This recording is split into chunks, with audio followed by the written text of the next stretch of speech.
shirkan oo ah mid looga hadlayo horumarka dhaqaale oo ay sameysay Soomaaliya 20 sano ee la soo dhaafay ayaa maanta lagu qabtay magaalada Nairobi ee xarunta wadanka Kenya waxaana soo qaban qaabiye bangiga adduunka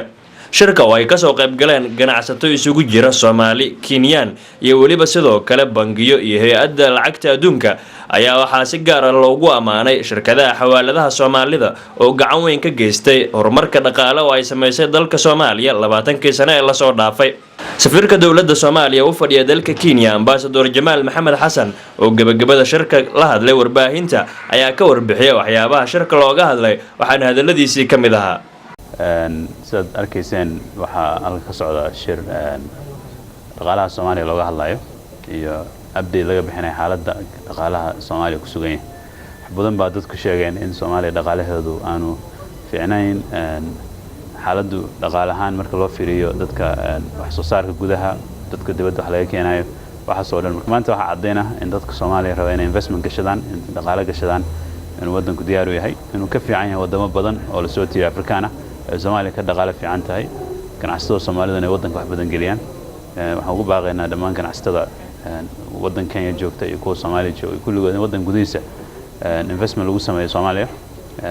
resources badan ayaa yaala wax badan baa laga qaban karaa beerihii kalluumaysigii dhulkii kale wax soo saarka marka reportkan soo sheegay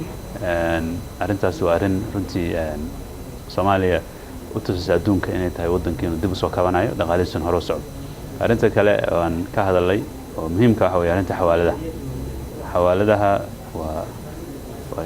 waa arin runtii aad iyo aad ugu muhiim ah dhaqaalaha Soomaaliyeed sidaad arkayseen boqolkiiba in ku dhow 40 boqolkiiba 38 meelahaas dhaqaalaha Soomaaliya GDP-ga wadanka wuxuu ku saleysan yahay xawaalada lacagta dibadda ka imaanaysa marka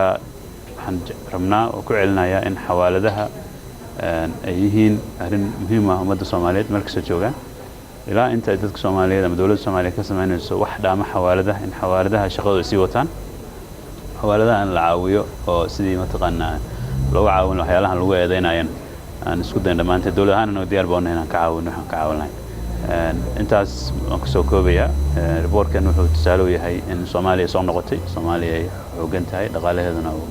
horumar fiican sameeyay amaasantay shirka oo qaatay muddo hal maalin ah ayaa ah kii u horeeyay noociisa oo lagu qabto magaalada Nairobi ee xarunta wadanka Kenya waxaana uu ku soo idlaaday jawi heer sare